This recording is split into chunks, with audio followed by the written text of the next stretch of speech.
صحابی ہے، یا رسول اللہ تنگی ہے رزق کی، کوئی وظیفہ بتائیں۔ کتنے لمبے لمبے وظیفے لوگ پڑھ رہے ہیں کہ کاروبار کھل جائے اور روزی بڑھ جائے، کتنے لمبے چوڑے، کتنے کتابوں میں ایڈے ایڈے بڑے وظیفے لکھے پہ، پڑھوں یہ بندہ بڈھا ہو جائے۔ میں قربان جاؤں یا رسول اللہ آپ کی شفقتوں پر، آپ کی رحمتوں پر، سنو یہ کرو، میری بات نہیں ہے، میرے نبی کی بات۔ تجربے کی وجہ سے کرو گے تو کچھ نہیں ملے گا، یقین سے کرو گے تو دروازے کھلتے دیکھو کہ یا رسول اللہ ارید ان یوسع علی رزقی، میں چاہتا ہوں میری روزی کھل جائے۔ تو آپ نے کہا ادم علی الطہارہ یوسع علیک رزقک، تو باوضو رہا کر تیرا رزق کھل جائے۔ کوئی زور لگتا ہے وضو؟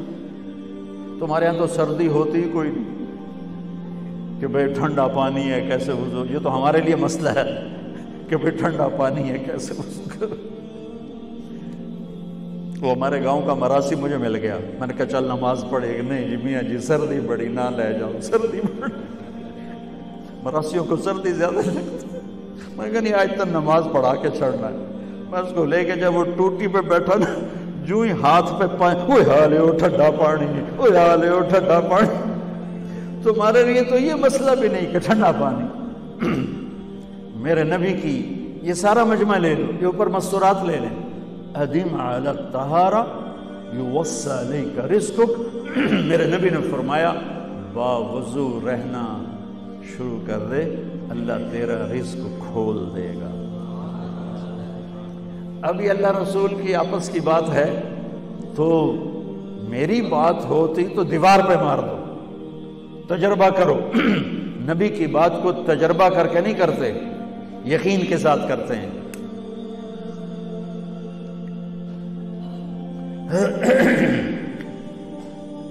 ادم علی الطہارہ یوسع علیک رزقک، باوضو رہا کر۔ اچھا باوضو رہنے کے اور فائدے، اللہ پیار کرتا ہے، شیطان ڈرتا ہے، اور وضو ہوگا تو نماز آپ ہی پڑھی جائے گی، چلو یار وضو ہے 4 فرض ہی پڑھ لگی۔ ایک دفعہ شیطان آیا ہمارے نبی سے ملنے، تو آپ نے اس سے پوچھا تیرے دشمن کتنے؟ کہنے لگا 15۔ آپ نے فرمایا کون کون ہے؟ کہنے لگا پہلے تو تھوڑا ہی نمبر ہے، پہلا نمبر تو تھوڑے نال میرا لگو ہے۔ پھر کہنے لگا وہ مسلمان جو 24 گھنٹے باوضو رہتا ہے وہ میرا بڑا دشمن ہے۔ جو باوضو رہتا ہے اور باوضو سوتا ہے، ایک فرشتہ اس کے لیے بندگی کا ثواب لکھتا رہتا ہے۔ خیر واپس آتا ہوں، میرے نبی نے فرمایا 4 باتیں لے لو اور دنیا بھی تمہاری آخر، ساری PIA زندہ ہو جائے گی، ساری اکانومی زندہ ہو جائے گی، ساری معیشت زندہ ہو جائے گی۔ 5 بھی نہیں، 1 انگلی بھی آپ نے نیچے کر دی، کہیے بس اتنی لے لو۔ حفظ و امانت، صدق حدیث، حسن خلیقت، عفت فی طعمت۔ کیا خوبصورت، ساری زندگی کسی کو دھوکہ نہ دینا، دیانت داری۔ میرے ملک کے ادارے کیوں ڈوب گئے؟ دیانت نکل گئی، کھوٹ آ گئی، دھوکہ آ گیا۔ میرے نبی نے کہا حفظ امانت، کبھی امانت میں خیانت نہ کرو، صدق حدیث، کبھی جھوٹ نہ بولنا، ہمیشہ سچ بولنا۔ میرے نبی نے فرمایا میرا امتی ہر گناہ کر سکتا ہے، 2 نہیں کر سکتا، ایک جھوٹ کبھی نہیں بولے گا، ایک دھوکہ کبھی نہیں دے گا۔ میرے نبی کی 2 صفتیں ہائی لائٹ ہوئیں، صادق اور بولو کیا ہیں؟ کوئی اور بھی تو ہو سکتی تھی، جس سے مشہور کیا، کعبہ قوسین بھی تو ہے، اور ادنا بھی تو ہے، واللیل بھی تو ہے سیاہ زلفوں والا، والضحیٰ بھی تو ہے روشن چہرے والا۔ کس سے مشہور کیا؟ صادق امین۔ اگر آپ مجھ سے سوال کرو، میں منبر رسول پہ بیٹھا ہوں کہ مولانا صاحب سارے دین کو 2 لفظوں میں بتاؤ، ساری شریعت کو، تو میرے پاس دو لفظ ہیں، سچائی اور امانت داری۔ آپ مجھ سے سوال کرو مولانا صاحب ساری دنیا کے کفر کو بتاؤ، تو میرے پاس دو لفظ ہیں، جھوٹ اور دھوکے بازی۔ جھوٹ اور خیانت، پوری دنیا کا کفر ان کے اندر چھپا ہوا ہے۔ سچائی اور دیانتداری، پوری دنیا کا اسلام اس کے اندر چھپا ہوا ہے۔ دیانت اور سچائی یہ بیج کی طرح ہے، اور پورا اسلام پھر باغ بن کے پھلتا پھولتا ہے۔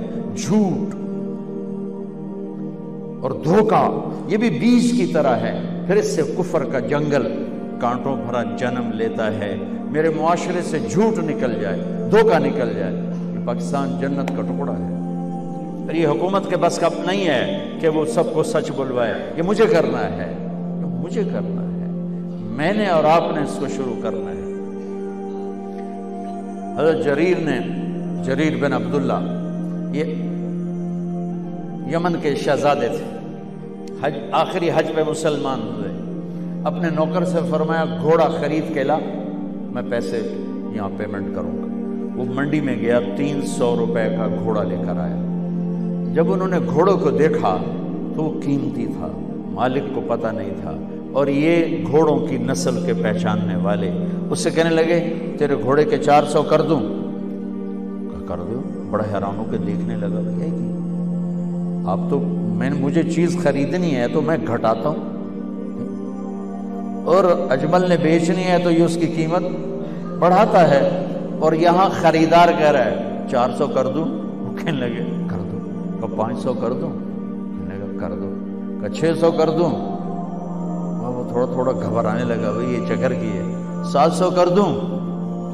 800 کر دوں؟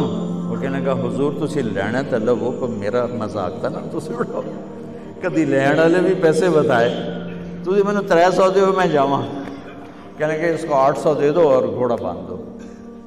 وہ حیران، خوشی سے چھلانگے مارتا ہوا گیا۔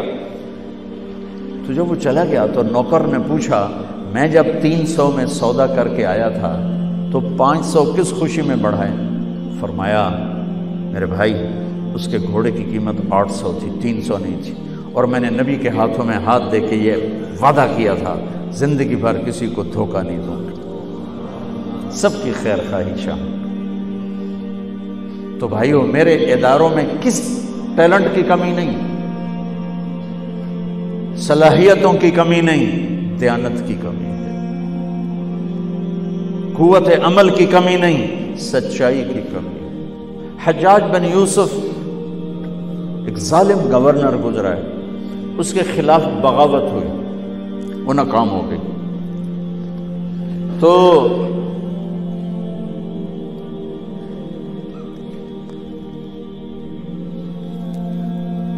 کوفہ میں ایک بزرگ رہتے تھے، ان کے بیٹے اس بغاوت میں شریک تھے۔ وہ چھپتے چھپاتے کئی سال کے بعد واپس آ گئے۔ ابن خراش ان کا نام تھا۔ ان کی سچائی مشہور تھی کہ ابن خراش جھوٹ نہیں بولتا۔ حجاج کو پتہ چل گیا CID سے کہ آ گئے، تو اس نے کہا آج ابن خراش کا امتحان ہوگا۔ اس کو کھانے پہ بلایا، عنوان ہی نہیں بنایا تفتیش کا، کھانے پہ بلایا اور کھانا شروع ہو گیا۔ باتوں باتوں میں کہتا ہے ابن خراش آپ کے بیٹے ہمارے خلاف لڑ کے بھاگ گئے تھے، کوئی پتہ ہے؟ تو ابن خراش ہنس پڑے، کہنے لگے حجاج زندگی موت تو اللہ کے ہاتھ میں ہے، گھر آئے بیٹھے۔ تو اس نے کہا تیری سچائی کو سلام کرتا ہوں، اگر تو جھوٹ بولتا یہیں تیرا سر اتارتا، پھر تیرے بیٹوں کا جاؤ سلام ہے تیری سچائی کو، تیرے بیٹے تجھے مبارک ہوں، مسلمان جھوٹ نہیں بولتا۔ میرے نبی سے پوچھا گیا یا رسول اللہ کیا مسلمان بزدل ہو سکتا؟ کہا کیا مسلمان بخیل ہو سکتا؟ آپ نے کہا۔ پھر پوچھا گیا جھوٹ بول سکتا؟ کہا نہیں، جھوٹ نہیں بول سکتا۔ تو دو باتیں حدیث پاک کی، صدق حدیث، حفظ امانت، یہ دو باتیں زندہ ہو جائیں تمہارے سارے ادارے زندہ ہو جائیں، ہم نقصان سے نکل کر نفع میں آ جائیں گے، نفع میں آ کر اوروں کو دینے والے بن جائیں گے۔ اس ملک میں اتنے خزانے اللہ نے چھپائے ہیں، اور اس ملک میں اتنے اللہ نے استعداد والے لوگ پیدا فرمائے ہیں، صرف 2 چیزوں سے ہم مار کھا رہے ہیں۔ ہمارے جو ادارے ڈوب رہے ہیں، وہ گلگت سے لے کر گوادر تک، اس میں وسائل کی کمی نہیں، سچائی کی کمی ہے، دیانتداری کی کمی ہے، اور یہ ریلیٹڈ ہے رب ہونے کے ساتھ کہ ہم نے اللہ کے رب ہونے میں شک کیا تو ہم غلط راہوں پہ چل پڑے۔ رب تو اللہ ہے، دینے والا تو اللہ ہے۔